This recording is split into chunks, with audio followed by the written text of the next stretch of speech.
What's good, YouTube? It's your boy, Blue Blood Sports TV, back at y'all with another one.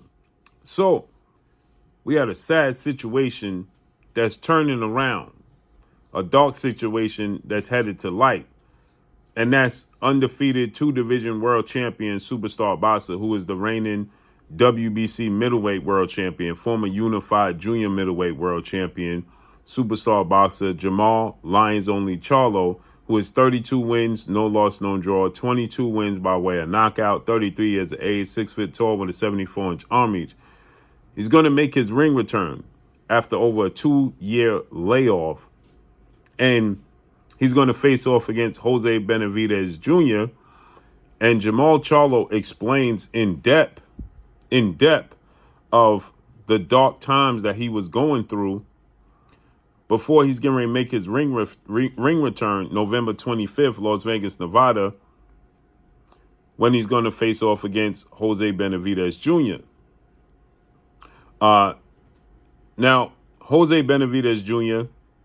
is the son of Jose Benavidez Sr. Jose Benavidez Jr., 28 wins, 2 losses, 1 draw, 19 wins by way of knockout, 31 years of age, 5'11" with a 71-inch arm reach. Okay, so Jamal Charlo, as he's going through these dark times, okay, Jamal Charlo had a run-in and an altercation with the Benavidezes, okay, with Jose Benavidez Sr. and with David Benavidez, who is the undefeated two-time WBC junior super middleweight world champion, Mexican Ecuadorian superstar boxer known as the Mexican Monster. David Benavidez and Jamal Charlo, they had went back and forth. And, you know, Jamal Charlo was talking about he would knock out David Benavidez. David Benavidez was calling and pushing for the fight. Nonetheless, the fight didn't happen. Okay. So the last time we saw Jamal Charlo in the ring was June of 2021, when he took on and defeated Juan Manciel Montiel. Okay. Juan Manciel Montiel. He won a unanimous decision. That was over 2 years ago since we seen Jamal Charlo in the ring.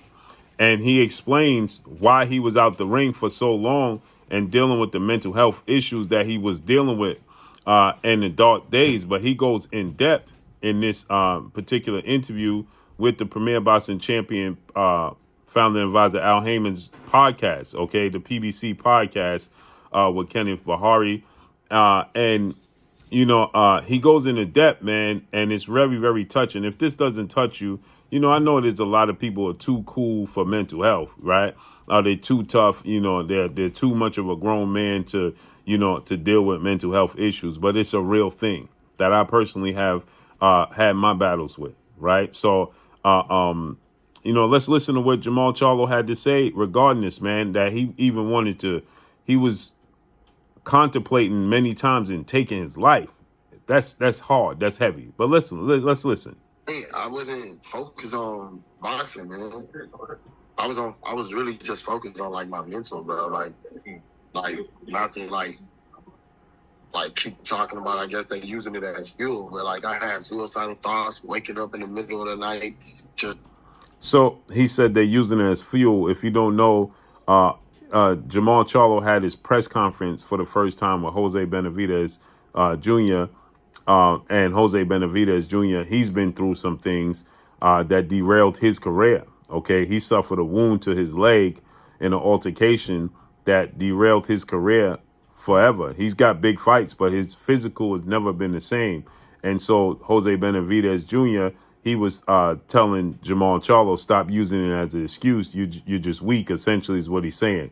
But let's listen to what Jamal Charlo has to say. And he's saying, you know, they're using it against me. Hey, I wasn't focused on boxing, man. I was really just focused on like my mental, bro. Like not to like keep talking about. I guess they using it as fuel, but like I had suicidal thoughts, waking up in the middle of the night, just like, you know, I couldn't be around my kids. I couldn't be around my family. Didn't want to talk to my mom. Just didn't want to just leave me alone. Everybody just like turned my back against everybody because I could figure myself out. Yeah, I had a bank account full of money. I could have just did whatever I wanted. None of that bothered me. I didn't, you know what I'm saying, don't care about that. I know I'm going to be taken care of. And just to attest to that, man, he said that he wanted everybody to leave him alone, and he felt like he could figure that out. I went through a stint myself personally, right? And I felt the same way. And when you're going through that type of dark time, those types of tough times, you really truly realize just how valueless money and material things are. They mean absolutely nothing. They don't hold the same, importance that they do when your health, your mental health is healthy. You see just how little stock you'll put into those things. Hence the reason why you have a lot of people that don't even take care of their hygiene correctly, because nothing around them is important. So this is not to be taken lightly, but I just want to attest to that. Didn't want to talk to my mom, just didn't want to just leave me alone. Everybody just like turned my back against everybody because I could figure myself out. Yeah, I had a bank account full of money. I could have just did whatever I wanted. None of that bothered me. I didn't, don't care about that. I know I'm going to be taken care of. Just like, I'm not, I was in a dark spot, bro. Like, and everywhere I went, it was dark. It just wasn't where I wanted to be. And then I would mess up and make myself even feel better, try to make myself feel better and go out or go hang out with my guys at his house and see him with his family, look at him just looking all happy and everything. I'm telling you, I was just in a dark spot mentally, physically, just like, boxing wasn't something I was focused on at the moment. Started praying, take a shower and praying. I fall asleep in the dark praying. Don't even know where the bill's at. I gotta go to the mailbox. So I'm so tired. Then go to the mailbox at 3, 4 in the morning just to check my mail. Just sit by myself sometimes and sit in my loneliness. Just start scheduling things out. You gotta be a man. You gotta get up. You got babies to take care of. You got mouths to feed. You got family. It's not it. It's not it. Go to the boxing gym, put on some gloves that Mike Tyson gave me. I'm like, oh man, I didn't feel good. So I can relate. Now, I didn't have the thoughts of separate myself physically from the earth. I didn't have those thoughts. But I knew what it's like to sit in your own mind. And that's what people don't understand. How difficult it is to sit in your own head, to live in your own head. Nobody can help you. No words can help you escape. Only you can help yourself escape. That's why so many people turn to substance abuse, because it helps you escape reality. It separates your consciousness from your subconsciousness, right? And so many people just that haven't dealt with it, they're so quick to tell you, you just got to be strong. And so something clicked with Jamal Charlo that let him know, well, you got kids. The importance of the people around him, his loved ones, making sure they was supported, understanding the value and the importance of him being in their life, understanding the role that he plays in their life. That's what helped them get him up. That's what helped him overcome those thoughts. That's what helped him overcome that darkness. And now he started to see a light at the end of the tunnel. Then you start enjoying life. You start once again enjoying the little things. You start enjoying the material things. You start enjoying food again. You don't use food as a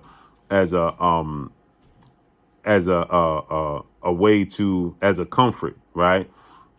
You start enjoying food for what it is, right?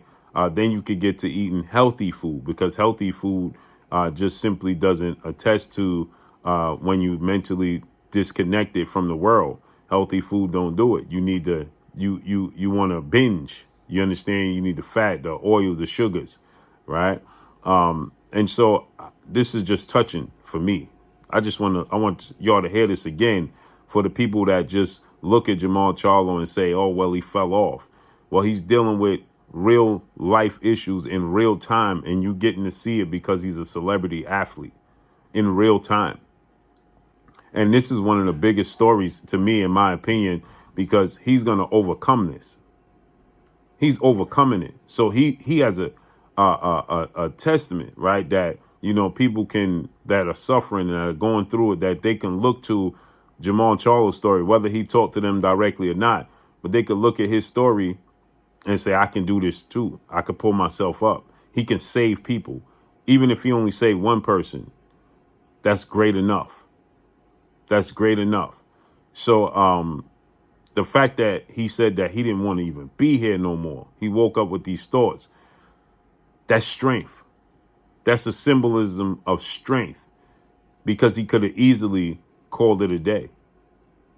He could have easily hung up the phone, and he chose not to. He chose to continue to fight. He chose to get back in the sport of boxing, which is already grueling. It's already tough. It's already lonely enough.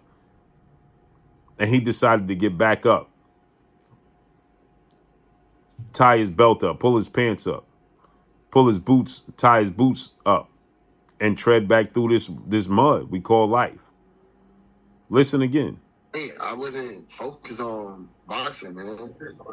I was really just focused on like my mental, bro. Like not to keep talking about. I guess they using it as fuel, but like I had suicidal thoughts, waking up in the middle of the night, just like, you know, I couldn't be around my kids, I couldn't be around my family, didn't want to talk to my mom, just didn't want to just leave me alone. Everybody just like turned my back against everybody because I could figure myself out. Yeah, I had a bank account full of money. I could have just did whatever I wanted. None of that bothered me. I didn't, you know what I'm saying, don't care about that. I know I'm to be taken care of. Just like, I'm not, you know, I was in a dark spot, bro. Like, and everywhere I went, it was dark. It just wasn't where I wanted to be. That's why he was turning to substance, as I did at the same time when I was going through mine, because it suppresses it. But what you don't realize, it just makes you worse. It's only temporarily. And once you come out of that, being a suppressed state, it's worse. It gets even worse. Once you realize you don't need it and you can fight without it, then you're on the road to recovery. And then I would mess up and make myself even feel better, try to make myself feel better and go out or go hang out with my guys at his house and see him with his family, look at him just looking all happy and everything. I'm telling you, I was just in a dark spot mentally, physically, just like, you know what, boxing wasn't something I was focused on at the moment. Started praying, take a shower and praying. I fall asleep in the dark praying. Don't even know where the bill's at. I gotta go to the mailbox. So I'm so tired. Then we'll go to the mailbox at 3, 4 in the morning just to check my mail. Sit by myself sometimes and sit in my loneliness. Just start scheduling things out. You gotta be a man. You gotta get up. You got babies to take care of. You got mouths to feed. You got family. It's not it. It's not it. Go to the boxing gym, put on some gloves that Mike Tyson gave me. I'm like, oh man, I didn't feel good. So kudos and congratulations to Jamal Charles for taking the correct steps and the victories that he's already enjoyed and the victories he will enjoy moving forward. Can't wait to see him. I'm rooting for him. No slight to Jose Benedetto Jr. or anybody. I'm rooting for Jamal Charles because I know just how hard it is to get through and continue where he's at. And if you haven't experienced it, you haven't went through it, man, you don't know how difficult that is. That journey he going through is tough, and I wouldn't wish it on my worst enemy. But that's all I got for y'all. Make sure you hit the like button. Drop a comment in the comment section. Let me know what y'all think. Y'all already know what it is. It's your boy Blue, Blue Blood Sports TV. Hate, like, comment, and subscribe. You haven't subscribed, hit the subscribe button, hit the like button, hit the bell icon to get all the new notifications. Follow me on Instagram at Blue Blood Sports TV, all one word. Y'all already know what it is. Shout out to the entire LDBC. Shout out to Black Media Row. Make sure you like and share these videos. That's all I got for y'all. Peace.